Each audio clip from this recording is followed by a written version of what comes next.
Hi everyone, my name is Cherry. Today I'm going to talk about the current educational issue, which is NPLAN. In the video, I will talk about the benefits and risks of NPLAN. I will use a range of literacy to analyze why NPLAN is an educational issue in relation to the policy. I will outline my own proposal and try to advocate a new approach and guidelines to deal with the issues in relation to democracy, citizenship, and ethics. NPLAN is a national assessment program that focuses on literacy and numeracy and is designed for all students in year 3, 5, 7, and 9. It tests students' ability in 3 areas of literacy, reading, writing, and language convention and numeracy. Schools in all states and territories have administered NPLAN in May every year since 2008. There are some benefits of NPLAN. NPLAN provides an opportunity for students to demonstrate what they have learned and their academic performance in the school.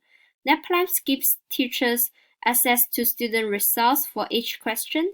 Teachers can use to develop appropriate intervention strategy to improve outcomes.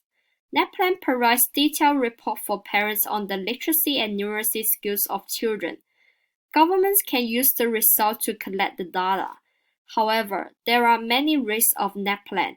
Firstly, NPLANs have a negative impact on learning through a narrow focus. For example, teachers focus too much on teaching students how to get good marks in NPLAN rather than promoting effective learning. Teachers may lack of teaching real-life experience in the classroom. Secondly, it can increase stress, pressure, and anxiety of students, and they may lose confidence. This may have negative impacts on their emotional development and well-being. Thirdly, parents pay too much attention on the NPLAN result and try to force children to get higher marks. Parents ignore other areas to improve children's learning in the future. Families may send children to tutoring for NPLAN in the weekend. Children might reduce the time in outdoor areas and have negative influence of the development of children. Lastly, students who come from different cultural backgrounds are disadvantaged in NPLAN because they are not familiar with the English contents, test strategy, and test techniques.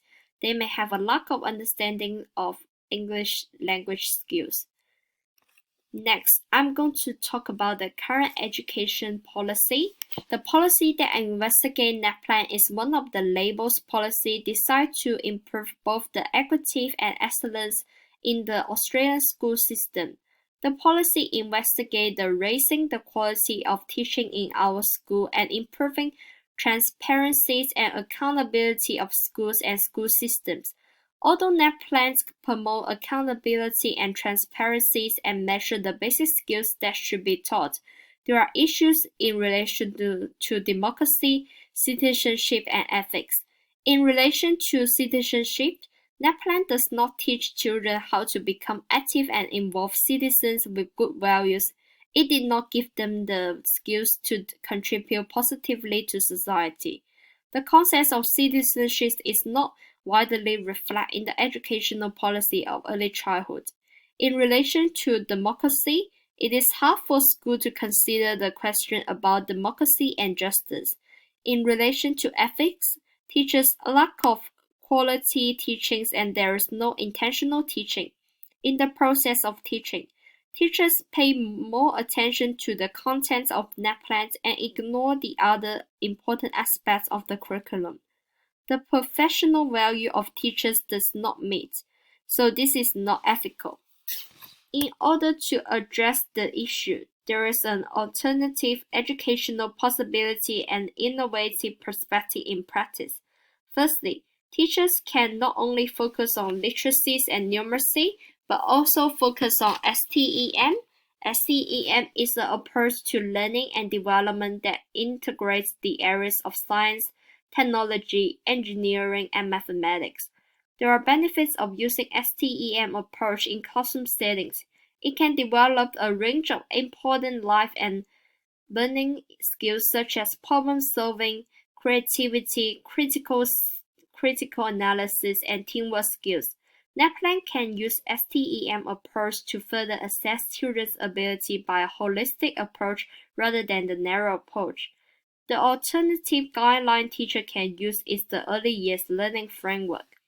Based on the above issue, I will discuss my own proposal and how to make better futures for children in the educational system. Firstly, NPLAN needs to assess not only on literacy and numeracy, but also assess on critical thinking skills, teamwork skills, problem-solving skills, and decision-making skills. Secondly, NPLAN can be optional for students who come from low socio-economic backgrounds, different cultural backgrounds, persons with disability, and indigenous background. This can follow one of the ethical principles, which is justice.